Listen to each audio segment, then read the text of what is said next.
I'm here to tell you this morning, so you're in the right place at the right time. I know what the new normal is, in case you've been wondering what the new normal is.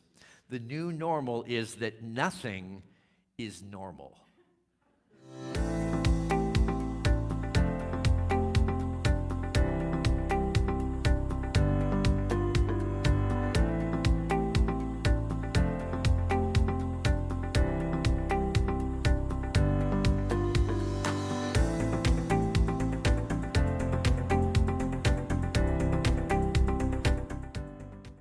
So again, good morning, everybody. Woo! This is my first time with people in the room in 9 months.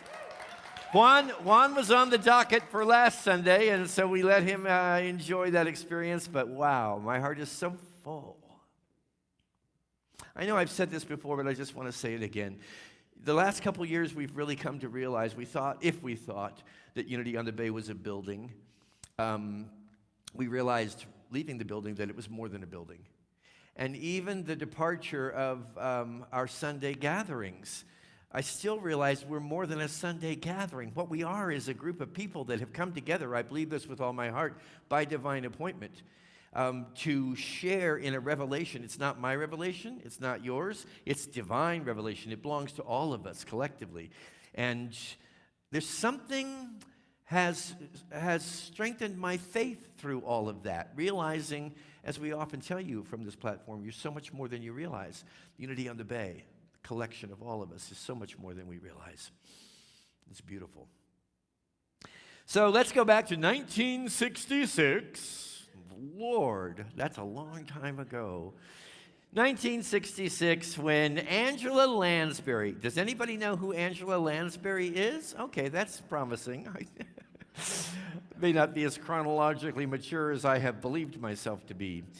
So Angela Lansbury graces the Broadway stage with the 1966 debut of a Jerry Herman musical called... Thank you. I knew that I could count on Dale to give me the... Mame. Does anybody... You've heard of Mame, the show Mame?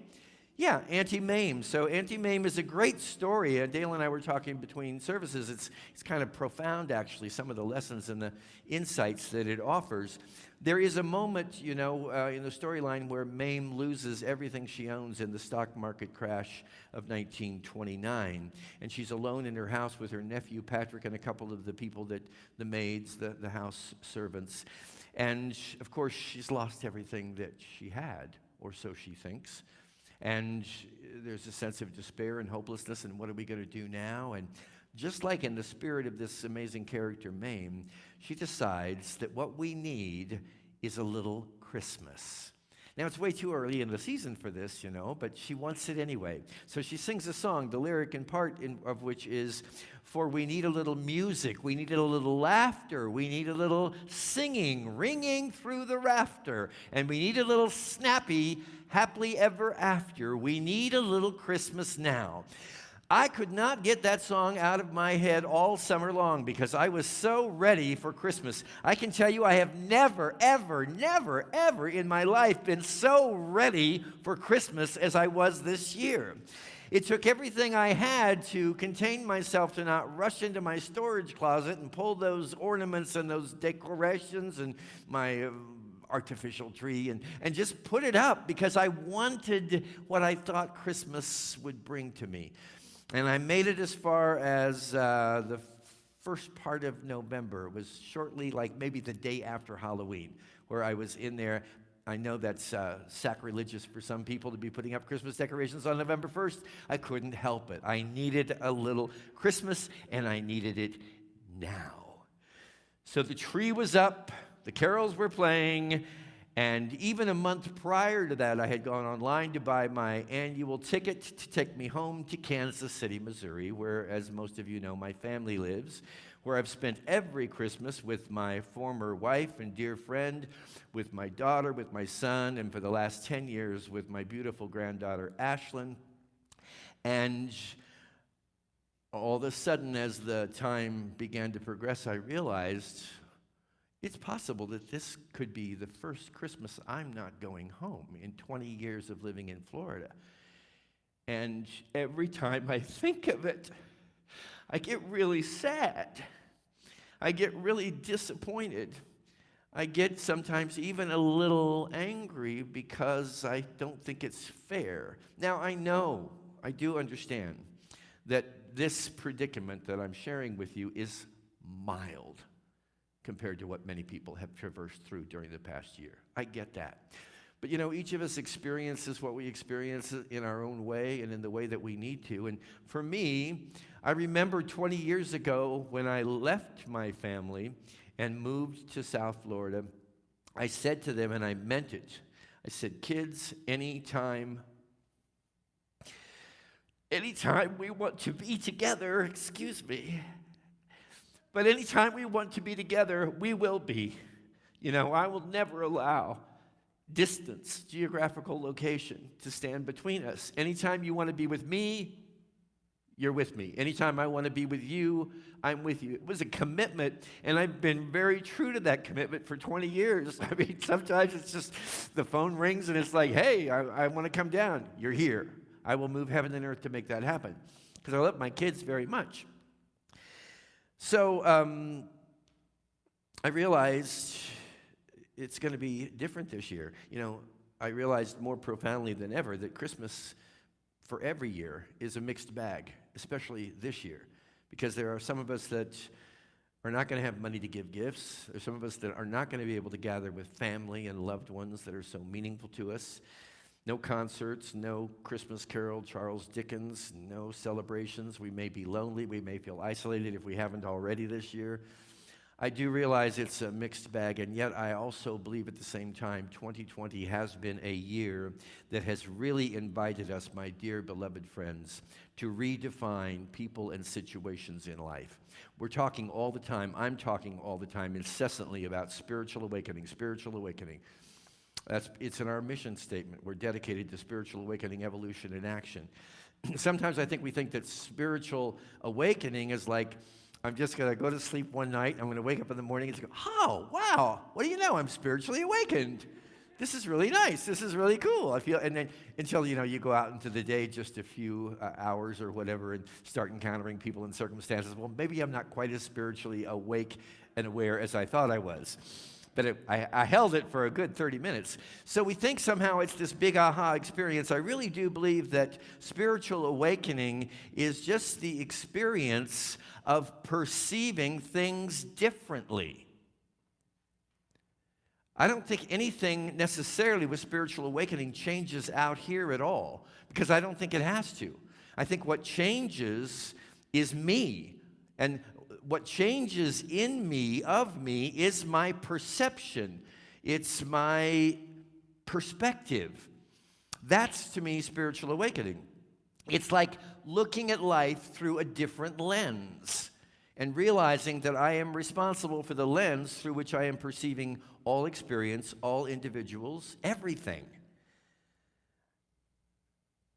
I had this relatively recent revelation.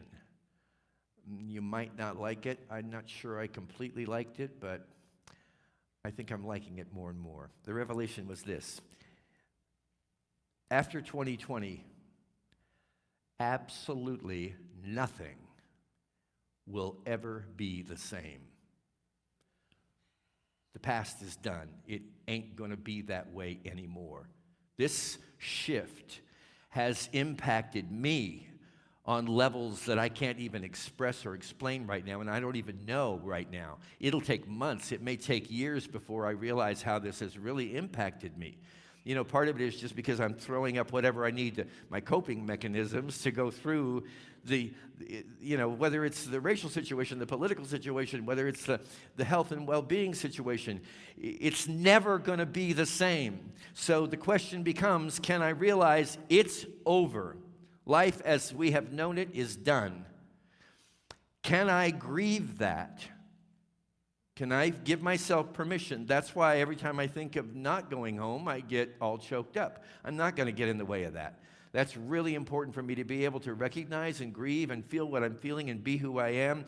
And at the same time that I'm grieving, the loss, moving forward. And if you know me very well, you know one of my mottos is move forward in faith. Move forward in faith. I'm here to tell you this morning, so you're in the right place at the right time. I know what the new normal is, in case you've been wondering what the new normal is. The new normal is that nothing is normal. The new normal is that nothing is, if you ever thought it was normal, if it looked normal, if it seemed normal, it wasn't. There is no normal, okay? So that's one thing that will never be the same. I'll never be able to perceive anything as being normal again. Normal is a figment of my imagination. It doesn't exist. If it ever did, it certainly doesn't now.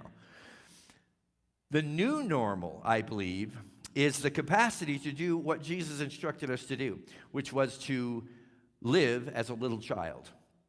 And the recipe or the formula for that is, first of all, to begin to become more curious. Not to walk around thinking that I've got it all figured out, that I know what's going on here, because guess what? I don't.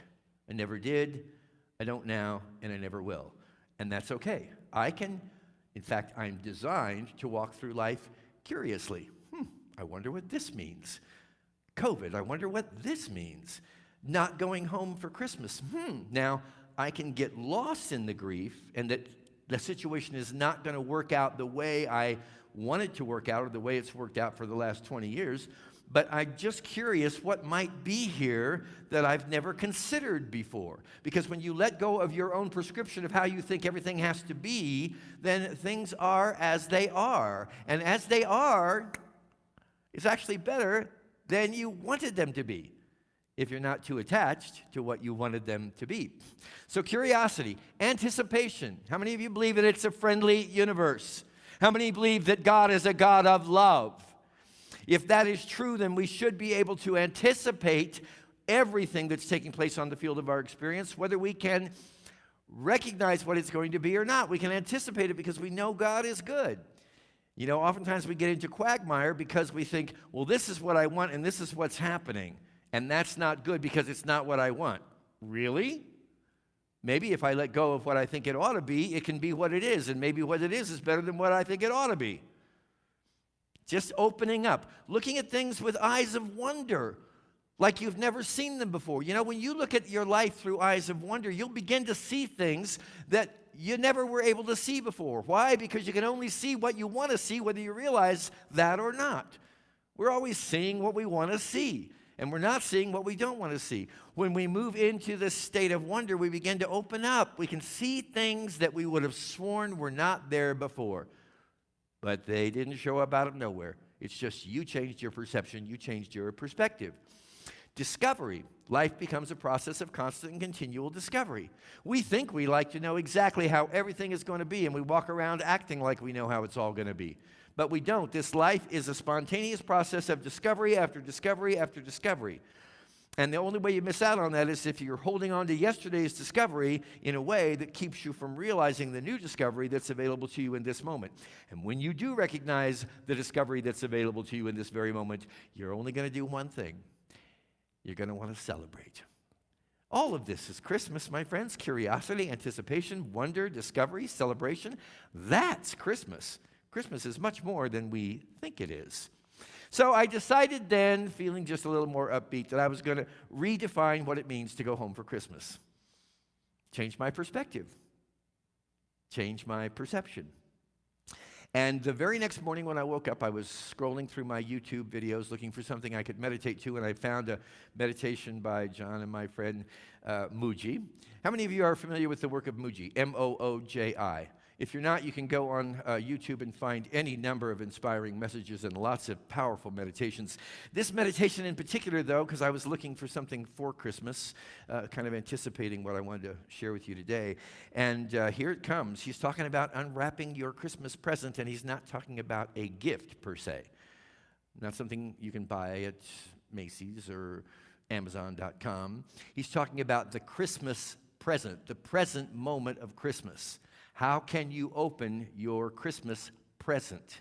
And he says the way to do this is, first of all, and this was difficult for Faye to hear at the first service, so I'll speak it a little more softly, leave your shoes at the door. You have to leave your shoes at the door. And of course, we understand what this means is it's just symbolic of adopting a space of humility, realizing that you're part of something much greater than you've ever believed yourself to be, okay? So you're leaving your shoes, okay, I'm entering into this Christmas present with a state of humility, and then there's only 3 things you have to leave behind, and they're just as simple as your past and your future and your mind. Leave your mind at the door. What's that mean? It means get out of the busyness, the preoccupation, the conceptual dynamic of everything, your analysis paralysis, and sink down into the center of your heart. Let go of the past. You think you need the past so that you can compare the past to the present, and out of such, determine the future. That is a crazy formula, my friends, because all that does is continue to produce the past and the present and then project it off into the future. If you want to really change yourself and change your Christmas experience, let go of the past. So this Christmas is clearly not going to be like last Christmas. Amen? It's not going to be like the Christmas before that, or the Christmas 5 years ago, or the Christmas 20 years ago. And to that I say, thank God, I don't need last year's Christmas. I want the Christmas present. This present moment, whatever it may reveal to me. I get to go home, yippee. I don't get to go home, yippee. Because I'm going to be fraught with discovery and opening up new understandings in my life regardless. So going home for Christmas can mean a return to the unconditional Christ nature that is the truth of my ultimate reality. Unconditional. And I've changed my favorite lyric now from all I want for Christmas is my 2 front teeth to all I want for Christmas is an unconditional experience. I want to have a Christmas that doesn't count on things going the way I need them to go. I want a Christmas that is not going to be like any other Christmas I've ever had. I want it to be free of conditions. I want a little Christmas now, and now, and now, and now. I want to redefine Christmas in a new, different, and I believe much more exciting way. I'm going to use the same formula. The new normal is living in curiosity. What does this mean? I don't know. Let's find out. Anticipation. This is a friendly universe. I believe in an all unconditionally loving God. I'm going to anticipate whatever it is, whether it's according to my prescription or not. So many things, you see, friends, are outside the field of your prescription that are wonderful. So who needs the prescription? Who needs to carry yesterday into the present moment and then project the future? It's not how we're designed to live. It's not our natural way of being. Our natural way of being is just to express, to allow, to trust, and to have the confidence that everything we need is coming to us in exactly the right way at precisely the right time, regardless of any appearance to the contrary. So Christmas is not going to be like any other Christmas before. Praise God. What else might it be? What else could it be if it's not what I thought it was? Well, here's some suggestions. Focus not on what you cannot do this Christmas, but on what you can do. There's so many things you can do. And if you're down and out about what you can't do, you might miss out on what you could do, the new and different you. Set an intention right now. How can I make this the best Christmas ever unconditionally, whether things go the way I want them to or not, whether I'm in the arms of my beloved loved ones at home, my family, or not? How can I make this the best Christmas ever? Who could I reach out to that I haven't reached out to yet? How can I soothe and support other people through this wild ride that we've been on in 2020? How can I soothe and support myself as well? And how can I make a difference? Being inspired initially by Muji, I wanted to continue along the lines of the Muji way of being by sharing with you a Christmas message that I think he wrote back in about 2018. 2018 seems like 100 years ago. Doesn't it? Do you remember 2018? I can barely remember 2019. So here's Muji's Christmas wish for you.